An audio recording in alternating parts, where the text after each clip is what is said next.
예배드리지 않습니다. 새벽 기도가 6시가 그 시간에 우리가 예배를 드립니다. 참고해 주시기 바랍니다. 데살로니가에 있는 도시, 이 데살로니가에 이 새로운 공동체가 탄생을 한 얘기를 지금 우리가 하고 있습니다. 데살로니가 교회입니다. 이 교회는 첫째로 왜 그렇게 정말 아름다운 교회이고 또 이렇게 소문난 교회가 됐나? 첫째는 이 복음이 선명하게 그들에게 전달이 되었고 그들 안에 회심의 역사가 계속해서 일어났다라는 것이죠. 그로 인하여서 그들은 믿음의 행위가 있었고 사랑의 수고가 있었고 고난 가운데 그 하나님 나라를 소망하는 그런 마음들이 그들 안에 있었다라는 것이죠. 소망의 인내가 있었다라는 것이죠. 두 번째는 바로 그 복음을 듣고 변화된 사람들이 본을 받고 또 본을 보이는 그러한 모습이 그 안에 계속 일어나고 있었다라는 것이죠.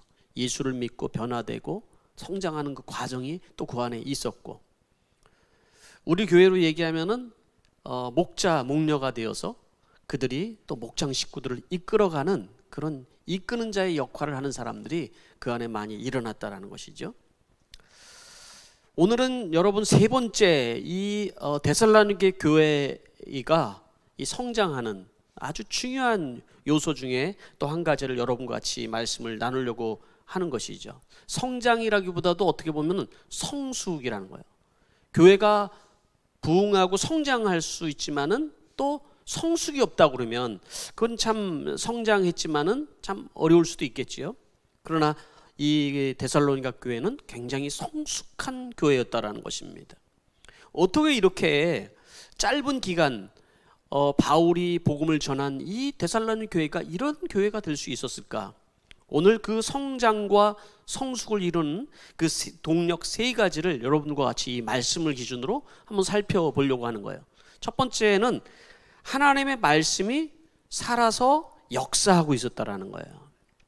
한번 따라하겠습니다. 하나님의 말씀이 살아서 역사했다. 네, 13절 말씀인데 같이 한번 여러분 읽어보도록 하겠습니다. 시작. 우리가 하나님께 끊임없이 감사하는 것은 여러분이 우리에게서 하나님의 말씀을 받을 때 사람의 말로 받아들이지 아니하고 실제로 그대로 하나님의 말씀으로 받아들였기 때문입니다. 이 하나님의 말씀은 또한 신도 여러분 가운데서 살아 움직이고 있습니다. 이 데살로니가 교회가 성장하고 성숙했었던 그 이유는 바로 여러분 우리가 이 말씀을 읽은 것처럼 하나님의 말씀이었다는 거예요. 기독교는 하나님의 진리의 말씀에 기초해서 세워졌습니다. 그래서 여러분 어떤 기독교의 전통이나 또 체험이나 또 내가 들은 어떤 이론들이나 이런 것들도 도움이 될 수는 있지만 여러분 교회는 하나님의 말씀을 진리의 기초로 해서 세워진다는 사실인 것이죠. 그게 바로 이 데살로니가 교회를 아주 든든하게 그리고 성숙하게 세울 수 있던 동력이었다라는 거예요. 하나님 말씀이 그런데 오늘 이 말씀의 핵심적인 내용이 뭐예요? 이 데살로니가 교인들이 하나님의 말씀을 들을 때에 어떻게 했다고 그랬습니까? 사람의 말로 듣지 아니하고 하나님의 말씀으로 들었다. 이게 오늘 핵심이죠. 사람의 말로 듣지 않고 하나님의 말씀으로 그들이 들었다라는 거예요. 여러분 하나님의 말씀을 들을 때 여러분들은 정말 하나님의 말씀으로 여러분 듣고 계신가요? 여러분 그렇지 않은 사람들이 많이 있습니다. 우리들은 누가 설교하는 데가 더 관심이 있고요. 저 설교하는 사람이 무슨 말을 하는가 더 관심이 있어요. 그리고 그 말이 나에게 어떤 도움이 되는가 이런 것에 우리는 더 관심이 있기 때문에 그 설교하는 사람을 우리는 평가하고 판단하고 그렇게 됩니다. 여러분 지금 멀쩡하게 앉아 있겠지만 제 설교를 판단하고 평가하고 있을 수 있는 거죠. 그렇죠? 그런데 여러분 우리는 하나님의 말씀을 대언하는 사람 그 사람에게 집중하는 것이 아니라 그 말씀 자체가 살아서 하나님의 말씀이라는 것을 여러분들이 받아들여야 된다는 것이죠. 말씀을 전하다 보면은 여러분 그런 마음 들 때가 있죠. 저건 나 들으라고 하는 소리야? 뭐 여러분 그렇게 목사님이 나에게 표적을 딱 맞추고 설교하는 거 아니야? 이런 생각을 여러분 들 때가 있죠. 예. 아마 그런 얘기를 가끔 제가 이게 듣습니다. 예, 목회자라면. 근데 여러분 하나님의 말씀은 여러분 꼭 그렇게 여러분을 표적해서가 아니라 하나님의 말씀은 표적을 여러분의 가슴을 향해서 표적을 날리고 있는 것이죠, 여러분. 그렇게 여러분들이 만약에 들려지고 있다 그러면은 그건 하나님이 여러분에게 말씀하시는 거예요. 그것을 사람의 말로 듣는 것이 아니라 하나님의 말씀으로 내가 들을 때 내 안에 변화가 일어나고 내 안에 성숙이 사실은 일어나는 것이거든요. 그런데 내 자존심이 그것을 상해서 그것을 용납하지 못하는 것이죠. 우리가 얘기하는 것처럼 내 자존심의 꽃이 떨어져야 인격의 열매가 여러분 사실은 맺히는 것처럼 하나님의 말씀을 들을 때 사실은 우리는 십자가에 내가 죽어야 우리는 믿음의 성장이 사실은 일어나게 되는 것이죠. 근데 여기서 또 중요한 원리는 뭐냐면은 이 말씀이 여러분 가운데 살아 움직이고 있었다라는 거예요, 여러분. 이 말씀이 지금 이 말씀이 지금 현재 살아 움직이고 그들 가운데 있었다 이런 얘기를 했잖아요. 그러니까 말씀을 듣습니다. 여러분 우리는 하나님의 말씀을 듣는 거로 끝나는 사람들이 굉장히 많이 있습니다. 그냥 말씀으로 듣는 것으로 끝나는 것이 아니라 그 말씀이 내 안에서 살아서 역사하는 일들이 지금 데살로니게 교인 안에 지금 일어나고 있었다는 거예요. 그렇기 때문에 그 말씀을 들었을 때 그들의 삶 속에서는 회개가 일어나고 그들의 삶에 변화가 일어나고 회심이 일어나고 그들 안에 성숙이 일어나기 시작을 했다는 거예요. 하나님의 말씀을 사역에 대한 아주 명쾌하게 우리에게 설명하고 있는 본문이기도 한 것이죠. 하나님의 말씀을 들을 때 사람의 말로 듣지 않냐고 하나님의 말씀으로 내가 마음에 받아들였을 때 그 말씀이 내 안에서 살아서 역사하고 운동력이 있어서 내가 회개가 일어나고 또 내가 변화가 일어나고 내가 성숙이 일어나는 그런 역사가 사실 일어나는 것입니다. 근데 나에겐 그런 일이 일어나지 않습니다라고 얘기하는 경우가 있을 수 있는데 그런 경우는 하나님의 말씀이 여러분들에게 하나님 말씀으로 받아들이지 못하고 있었기 때문일 수 있다는 거예요. 보통 여러분 많은 그리스도인들이 듣는 데 고치는 경우들이 많이 있습니다. 한번 잘 생각해 보세요. 나는 하나님 말씀을 듣는 데 그치고 있는가? 아니면 그 말씀이 내 안에서 살아서 역사해서 나를 변화시키고 나의 삶을 온전히 하나님의 나라를 살게 하는 그런 말씀이 되고 있는지 여러분 한번 생각해 봐야 돼요. 정말 하나님의 말씀이 살아서 내 안에서 역사를 한다면 내 안에 변화와 성숙이 일어나게 되어 있다는 것이죠. 어떻게 하면 여러분 우리는 이 말씀이 살아서 내 안에 역사하게 할까요, 여러분? 말씀을 듣는 단계에서 오늘 주일날 와서 하나님 말씀을 듣고 참 말씀이 은혜로웠습니다. 여기서 못 보면 절대로 안 된다는 것이죠. 이 말씀 나에게 오늘 하나님 말씀이 나에게 주신 말씀이 내 마음밭에 떨어져서 이것을 내가 순종으로 연결이 될 수 있어야 되는 거예요. 내가 불편하고 내가 힘들어도 그것을 내 삶 속에 적용할 수 있는 그런 그런 여러분들의 결단이 여러분들에게 필요한 거예요. 주일날 와서 말씀을 계속 듣는데 불편해요. 부대껴요. 그 하나님이 정말로 나에게 하시는 말씀인 거예요. 그때 여러분 그것을 여러분 순종으로 받을 때 나에게 변화가 일어나는 것이죠. 네. 그래서 여러분 우리는 하나님 말씀을 예배를 드리고 말씀을 듣고 그냥 끝나는 것이 아니라 우리가 결단과 헌신의 시간이 있는 거예요. 우리가 오랜 시간 신앙생활을 했지만은 하나님 말씀을 듣고 듣는 거로 끝나는 경우들이 대부분이 많이 있는데 내가 그 자리에서 오늘 이 말씀을 듣고 내가 어떻게 그럼 살아갈 것인가? 이 말씀이 나에게 내 일주일 동안 살아가는데 얼마나 도움이 될 것인가? 그것이 결단과 헌신의 시간을 통해서 여러분들이 결단하고 나가야 되는 것이죠. 그래야지 여러분의 삶의 변화가 일어나는 거예요. 매주 그렇게 여러분 반복해서 보십시오. 여러분들은 반드시 변화가 일어나게 되어 있습니다. 여러분 반드시 하나님 나라의 그리스도의 군사로 일어날 수 있게 되어 있습니다.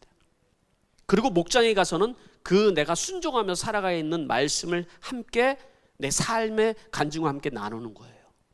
그냥 세상 살아가는 그냥 뉴스 이런 것들을 나누는 것이 아니라 이 말씀을 가지고 내가 어떻게 일주일 동안 살아왔는지 하나님이 그 가운데서 내가 어떤 경험을 하나님을 했는지 그래서 목장 모임은 하나님을 경험하는 시간인 거예요.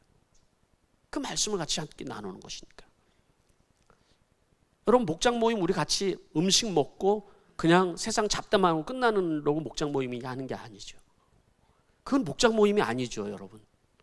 말씀을 듣고 일주일 동안 내가 어떻게 살아갔고 그 말씀을 함께 나누면서 하나님의 임재를 그 자리에서도 경험을 하고 그 가운데서 그 하나님이 일하신 것을 보고 VIP들이 보고 아, 저렇게 하나님이 일하시는구나를 경험할 수 있는 거예요. 문제가 있으면 그 문제를 가지고 우리가 함께 기도를 하는 거예요. 여러분 그런 목장을 하셔야 되는 거예요. 수없이 많은 시간을 제가 목장 얘기를 하는데 여러분 정말 여러분들이 진짜 이런 목장을 하는지 이런 생각을 해 보셔야 돼요. 더 이상 가면 잔소리로 넘어갈 수 있으니까 여기까지만 하고 넘어갑니다. 두 번째예요. 두 번째는 데살로니가 교회가 성숙하고 성장할 수 있었던 건 고난을 두려워하지 않았다라는 거예요. 14절에 있는 말씀만 16절까지 말씀이 다 포함이 되는데 14절 말씀 한번 읽어보겠습니다. 시작. 형제 자매 여러분, 여러분은 그리스도 예수 안에서 유대에 있는 하나님의 교회들을 본받는 사람이 되었습니다. 그들이 유대 사람에게서 고난을 받는 것과 같이 여러분도 여러분의 동족에게서 똑같은 고난을 받았습니다. 여러분 이 14절을 잘 보면은 무슨 얘기를 하고 있냐면은 유대에 있는 하나님의 교회를 본받았다 이렇게 얘기를 하고 있잖아요. 그렇죠? 그게 지금 데살로니가 교회가 지금 유대에 있는 교회를 본받은 거예요. 유대에 있는 교회는 어떤 일이 일어나고 있었냐면 많은 박해와 핍박이 일어나고 있었어요.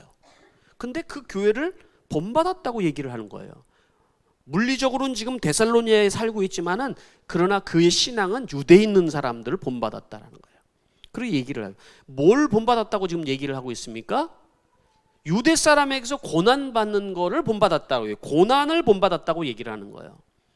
여러분 우리가 본받는 신앙을 지금 계속 얘기를 하고 있잖아요. 뭘 여러분 우리 본받을까요? 고난에 대한 얘기예요. 사실 우리가 신앙생활하면서 내가 고난이 닥쳤을 때 그 사람이 이 고난을 어떻게 믿음으로 대처하는가가 그 사람의 신앙이잖아요. 내가 시험 가운데 있을 때 또 내가 어려움 가운데 있을 때 그걸 믿음으로 어떻게 내가 살아가고 있는가 그걸 보여주는 게 사실은 신앙이잖아요. 그걸 본받았다라는 얘기를 해주고 있는 거예요. 여기에서 여러분들 가운데서 정말 내가 고난이 오고 어려움이 오고 아주 곤란한 그런 상황이 있을 때 그때 여러분들은 어떻게 여러분들은 그 문제를 해결하겠습니까? 이 데살로니가에 있는 성도들은 유대에 있는 사람 그 교회를 본받아서 그 고난을 기쁘게 여겼다라는 거예요. 당연하게 생각했다는 거예요. 예수를 믿으면 이런 고난이 따르지. 그걸 본받았다고 얘기를 해주고 있는 거예요. 그래서 그들에게 주어지는 고난을 두려워하지 않았어요. 당연시 여기고 그렇기 때문에 그것을 두려워하지 않고 믿음으로 어떻게 이것을 극복해 나가는지 그 과정 속에서 성장과 성숙이 있었다라는 걸 얘기를 해주고 있는 거예요. 로마서 5장 3절 4절 말씀에도 그렇게 얘기하죠. 우리가 환난 중에도 즐거워하나니 이는 환난은 인내를 만들고 인내는 연단을 만들고 연단은 소망을 이루는 줄 알미라. 여러분 그 환난과 고난 가운데 그들은 그걸 소망으로 만들어냈다는 거예요. 그걸 인격으로 만들어냈다는 거예요. 도리어 그 고난이 그들에게 축복이 되도록 만들어냈다고 얘기를 해주고 있는 거예요. 여러분 이 시대의 크리스찬들이 성장하지 못하고 성숙하지 못하는 이유는 고난에 대한 대가를 지불하려고 하지 않기 때문에 그런 거예요. 편안하게 여러분 하나님께서 나를 향해서 하시는 말씀에 부대낄 때 그걸 그냥 스킵해버리거나 아니면 편안하게 내가 그냥 이 세상에 동화하게 되어서 살아가고 있기 때문에 그런 거예요. 그러나 정말 내가 그리스도인으로 살아갈 때는 여러분 고난이 따르게 되어 있어요. 이거를 뚫고 나가려면 고난이 있을 수밖에 없는 거예요. 그런데 이런 것들을 본받았다고 얘기를 해주고 있는 거예요. 제가 이번 주간에 영혼의 기도라는 책 2장을 우리 목사님들하고 같이 읽고 대화를 하는 중에 그 전에 읽을 때는 보이지 않는 문장이 보여서 여러분들에게 이 문장을 좀 소개를 하려고 그래요. 책에 나오는 그대로 내용을 제가 읽어가면서 좀 제가 보여드리는데 고통당하는 이들을 위해 한마디 하고자 한다. 우리는 고통을 면하게 해달라고 열정을 다해 간절히 기도하지만 기도가 난 다음에는 지치고 소망이 꺾이고 힘이 빠져 더 이상 기도를 하지 못한다. 그러나 고통을 면하게 해달라는 기도보다 더 숭고한 기도가 있다. 고통을 면하기보다 고통의 의미와 성격을 바꿔달라고 기도하는 것이 더욱 값지다. 고통을 하나님의 은혜를 매개로 하는 성례, 세크리멘트로 만들어 달라고 기도하는 것이 더욱 은혜에 합당한 기도다. 고통이 성례가 되는 것이다. 체념적으로 주님의 뜻이 이루어지다 하고 말하려는 것은 그런 태도와는 거리가 멀다.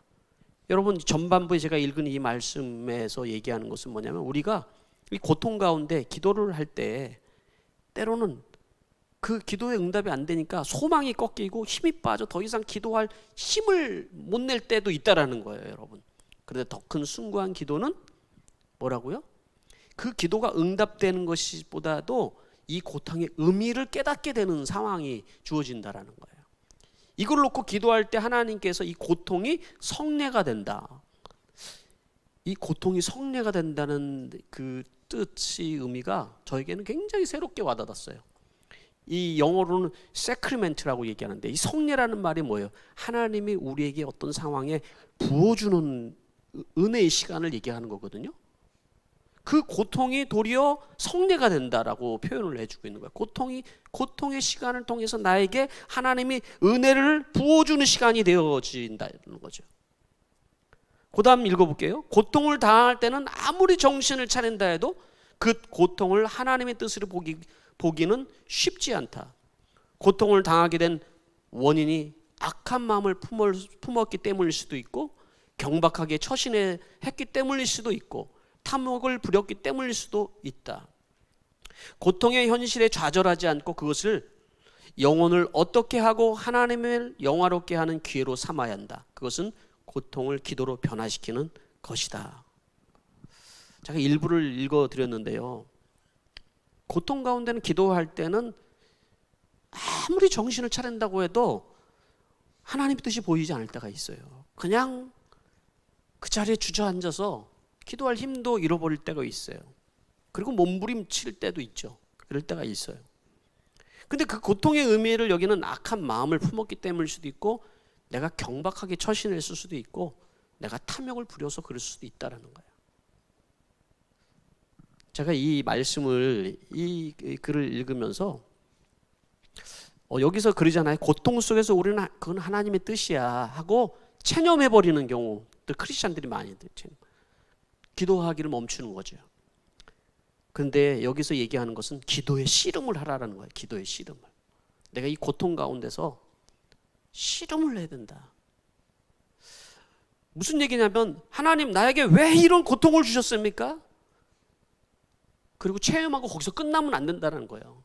내가 하나님 앞에 이게 문제가 해결이 안 되면 그 문제를 놓고 내가 몸부림을 쳐서라도, 하나님 왜 나를 이렇게 만드시는 거예요? 왜 나에게 이렇게 하시는 거예요? 내가 하고 싶은 얘기를 다 하나님 앞에 다 하고, 내가 하나님 앞에 정말 원하는 것을 다 하고, 그런 기도에 몸부림을 치는 시간이 있어야지, 어떻게 보면은 그 시간을 통과해서 하나님께서 이 원인이 나에게 무엇인지를 깨닫게 되는 하나님의 은혜를 우리가 발견하게 된다는 것이죠. 네? 그때 하나님께서는 우리가 기도를 응답받는 그것보다도 더 큰 우리 자신을 발견하게 된다는 거예요. 네? 우리 자신. 여러분, 우리는 기도 응답을 받았지만 우리의 영혼이 굉장히 비참함의 상황에 놓여 있는 사람들도 많이 있습니다. 기도는 여러분, 하나님이 우리가 응답해 주는 것만 중요한 게 아니에요. 그 기도를 통해서 내 인격이 변화되고, 기도를 통해서 내가 성숙해지고 내가 변화된 하나님의 사람으로 만들어가는 그 과정이 있다라는 거예요, 여러분. 그 기도 자체가 너무나도 사실 하나님이 주신 우리에게 선물이 되는 것이죠. 저는 이번 고난주간에 여러분, 이러한 기도를 여러분들이 좀 했으면 좋겠어요. 여러분, 문제가 있습니까? 해결되지 않는 그런 상황들이 여러분 있습니까?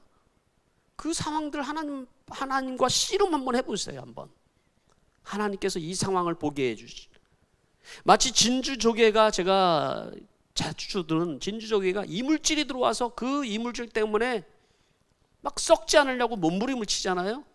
그런데 어느 순간 이 진주의 이물질이 진주가 되어 있는 것처럼 우리는 그 진주를 어느 날 발견하게 돼. 이게 기도라는 거죠. 기도. 그 데살로니가 교인들은 그 고난을 당연히 여기고 함께 기도하기 시작했다. 서로 격려하고 위로하고. 여러분, 고난 올 때 그럼 우리에게 가장 필요한 것은 여러분들 우리 함께 우리가 기도하는 시간일 거예요. 고난이 올 때 우리에게 필요한 것은 영적 가족이 필요해요. 함께 이 일을 위해서 같이 아픔을 놓고 기도하고 함께 울어주고 함께 기도해 줄 땐 그 공동체가 없다라고 그러면 여러분 이거 넘어갈 수가 없거든요. 기도 자체를 못하는 사람도 있어요. 그들과 함께 여러분 기도하는 거예요. 이 고난 주간에 여러분들 그런 기도가 있었으면 좋겠어요. 저 사람이 지금 문제가 있는데 기도를 못해. 끌고라도 함께 이 새벽에 나와서 함께 여러분 손 붙들고 기도하며 하나님 앞에 몸부림쳐 볼 때 여러분 우리 성숙이 일어나고 성장이 일어나는 거예요. 우리 청년 중에 한 자매가 이런 얘기를 했어요. 자기가 지금 몸이 굉장히 아픈데 신앙이 있는 내가 아픈 것이 다행이다. 자기 가족 중에 신앙이 있는 사람이 없는데 신앙이 있는 내가 아픈 것이 다행이다. 고난 가운데 하나님께서 가족을 구원하려는 하나님의 그 은혜가 고맙다. 여러분, 이것이 고난을 바라보는 성도들의 자세인 거예요. 여러분, 고난을 통해서 하나님께서 여러분들이 어떤 하나님의 사람으로 변하기를 원하시는지 이 데살로니가 교회를 통해서 우리는 배우게 되는 거예요. 성숙할 수밖에 없는 이유가 거기 있었던 것이죠. 마지막 세 번째는 여러분 자랑할 면류관을 바라봤다라는 거예요. 19절 20절만 우리 같이 한번 읽어보겠습니다. 시작. 우리 주 예수께서 오실 때 그분 앞에서 우리의 희망이나 기쁨이나 자랑할 면류관이 무엇이겠습니까? 그것은 여러분이 아니겠습니까? 여러분이야말로 우리의 영광이요 기쁨입니다. 여러분 기쁘지 않아요? 이렇게 안 읽어요? 네? 하나님의 말씀이 여러분에게 살아서 움직여서 역사가 나타나야 되지 않겠습니까? 성경을 읽을 때도 그냥 눈으로 읽기보다도 이거를 소리내어서 읽을 때 그 말씀 자체가 우리에게 주는 능력이 있다고 합니다. 말씀을 가까이 하고 사랑하는 여러분 되시길 바랍니다. 여러분 여기서 얘기할 게 뭐냐면 주 예수께서 오실 때라고 얘기하죠. 그분 앞에서 주님 오실 날이 있다라는 거예요. 우리에게. 이 데살로니가 교인들은 주님 오실 그날을 고대하는 소망이 있었어요. 근데 여러분 주님이 우리 생에 오시든 안 오든 우리는 주님 앞에 서게 되는 날이에요. 그날이 바로 주님 그분 앞에 서는 날이죠. 그 우리 인생의 끝의 순간이고 여러분 어떻게 보면은 우리 인생의 그 끝에 우리가 주님 앞에 서서 우리가 청산해야 되는 시간들 또 회개해야 되는 시간들 또 보고해야 되는 그런 시간이라고 얘기할 수 있는 것이죠. 그런 시간들을 여러분 준비하고 살아가고 있습니까? 여러분 넉넉히 살아가다가 여러분 주님 앞에 서는 여러분 되지 마시고 주님 앞에 설 날이 우리에게 있다. 근데 여기서 지금 얘기하는 건 우리가 그 주님 앞에 섰을 때 자랑할 것이 있습니까? 라고 지금 바울이 지금 얘기를 해주고 있어요. 그분 앞에 내가 기뻐하며 자랑할 면류관이 여러분 있습니까? 이렇게 얘기를 해주고 있을 거예요. 여러분 뭘 자랑하시겠어요? 주님 앞에 섰을 때 여러분 뭐 자랑하실 거예요? 아 주님 저 돈 많이 벌었는데 제가 성공을 했어요. 제가 이렇게 해가지고 제가 성공을 했고요. 제가 제 이름이 얼마나 유명한 사람인지 주님 아세요? 내가 이 세상에서 보면은 그래도 제가 한몫을 했습니다. 주님. 여러분 이런 것이 주님 앞에 자랑이 됩니까 여러분? 여러분 우리는 이 세상을 사는 동안에 그런 것이 자랑거리가 될 수 있지만 주님 앞에 설 때는 그런 것이 자랑이 되지 않는다라는 거예요. 전혀 자랑이 되지 않는다는 거예요. 여러분 뭘 그러면 우리가 자랑할 수 있겠습니까? 오늘 이 말씀 속에서 담겨져 있는 그면은 내가 사랑했던 사람들이 자랑이라고 얘기를 하는 거예요. 내가 사랑했던 그 사람들. 하나님의 복음을 가지고 내가 사랑했던 그 사람들이 나의 자랑이고 하나님 앞에 내가 면류관이다라고 지금 얘기를 해주고 있는 거예요. 여러분 소망 없이 살아가는 그 사람들에게 내가 복음을 전해주고 그 사람을 섬겨주고 그 사람을 위해서 희생하고 살아갔던 모든 시간들 그래서 내가 그를 사랑했던 그 시간들이 하나님 앞에 자랑이라고 얘기를 해주는 거예요. 그게 면류관이라고 얘기를 해주고 있는 거예요. 이 세상에 우리가 살아가는데 너 혼자 잘 복받고 너 혼자 살기도 힘든 이 세상 속에서 뭘 남을 챙긴다고 그러고 남을 그렇게 붙들어 준다고 그러냐. 너나 잘해라. 이렇게 살아가는 이 세상 속에서 여러분 누군가를 믿음으로 붙들어 준다는 것이 그게 쉬운 일입니까, 여러분? 방황하고 있는 사람들을 위해서 기도해 준다는 것이 쉬운 것입니까? 그 사람을 세워주기까지는 믿음의 씨름이 있어야 되고 진통이 있어야 되고 아픔이 있어야 되고 정말 많은 수고와 애쓰는 시간이 있어야만 한 사람이 간신히 그리스도인으로 서는 것을 우리는 경험을 합니다. 그렇지 않습니까? 그래서 여러분 우리는 그냥 사역하는 건 재미로 할 수 있지만 이 목양은 여러분 정말 지치는 일이에요. 쉬운 일이 아니에요. 그냥 누구나도 원하지 않아요. 그냥 밥하기 싫고 이런 것이 개념이 아니라 누군가를 붙들어주고 누군가를 위해서 내가 희생하며 살아가는 것 자체를 사람들은 원하지 않아요. 그렇기 때문에 저는 수정교회에 있는 목자 목녀들이 잘하든지 못하든지 대단해 보여요. 그 자리에서 그 자리를 지키고 있는 것 자체도 전 대단해 보여요.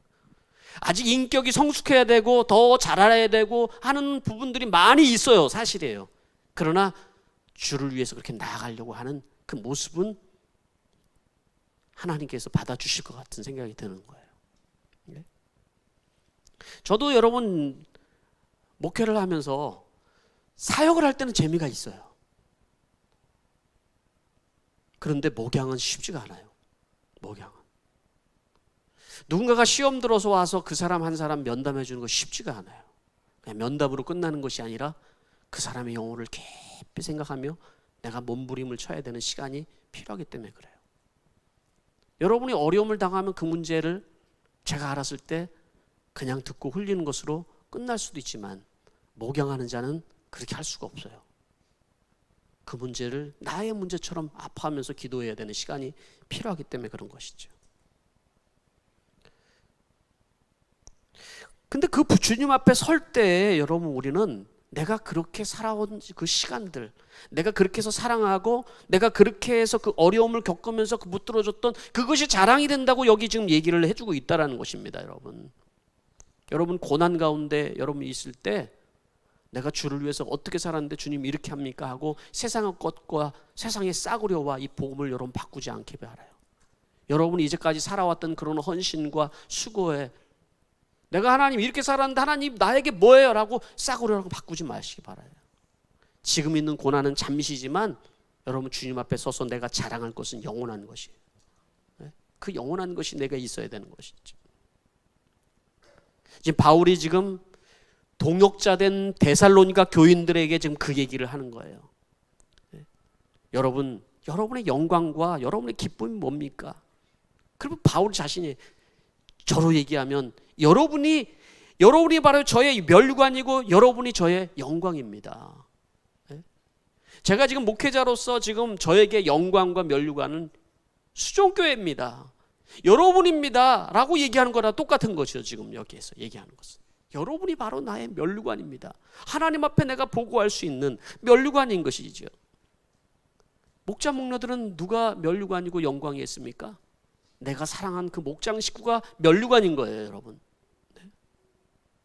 내가 아직 인격도 안 되고 믿음도 안 되고 부족하지만 그들을 사랑하려고 했었던 그 시간, 그 노력, 그 기도의 시간, 그것이 면류관이라고 얘기를 해주고 있는 것입니다, 여러분. 근데 이 말씀이 여기서 보면 이것은 현재형으로 쓰고 있다는 거예요. 주님 앞에 딱 섰을 때 그것이 너의 영광이고 기쁨이고 면류관이 아니라 지금 그것이 지금 나에게 기쁨이 되고 영광이 되고 있다라고 지금 여기서 얘기를 해주고 있다는 거예요. 그러니까 우리는 함께 우리가 공동체 안에서 이렇게 신앙생활을 하고 있는데 여러분 지지고 볶고 참 인격이 서로 보면은 정말 부족함이 많이 있지만 서로에게 면류관이고 영광인 거예요. 왜 아멘을 안 하십니까? 네? 여러분이 서로가 영광이고 기쁨이에요. 당신은 나의 기쁨입니다 이렇게 고백을 해야 되는 거예요. 당신은 나의 영광입니다 이렇게 고백할 수 있어야 되는 거예요. 아멘? 해보세요. 당신은 나의 기쁨입니다. 당신은 나의 영광입니다. 말씀 마치도록 하겠습니다. 오늘 제가 이 말씀을 전하면서 결단과 헌신 한 문장으로 정리를 해봤습니다. 말씀을 들을 때 하나님의 말씀으로 듣게 하시고 고난을 두려워하지 않게 하시고 자랑하는 멸류관을 바라보며 성숙하고 성장하게 해 주시옵소서. 오늘 이 말씀을 붙들고 여러분 결단과 헌신의 시간이 여러분에 있게 되길 바랍니다. 두 번째는 여러분 고난주간 특별 새벽 기도에 여러분 결단이 있었으면 좋겠어요. 나는 뭐가 안 되고 나는 어떻게 안 되고, 여러분 어떤 방법이든지 간에 이 시간을 같이 동참하여서 여러분 기도로 여러분이 지금 가지고 있는 상황 이 모든 걸 뚫고 나갈 수 있는 은혜가 있게 되길 바랍니다.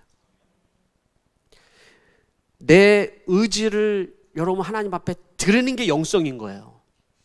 무슨 얘기냐면 내가 지금 나는 기도할 마음도 없는데 하나님 앞에 내가 기도하겠습니다. 의지를 드릴 수 있는 것이 영성이라고요. 처음에는 내 의지를 드리지만 그 다음에는 하나님이 내 안에서 일하시는 거예요. 그런 기도가 이 특별 새벽 기도 기간 동안에 여러분들에게 있게 되기를 간절히 축복합니다. 우리 기도하겠습니다. 우리 1분 정도 이 시간에 하나님의 말씀을 생각하면서 우리 결단과 헌신 하나님 앞에 이 한 주간에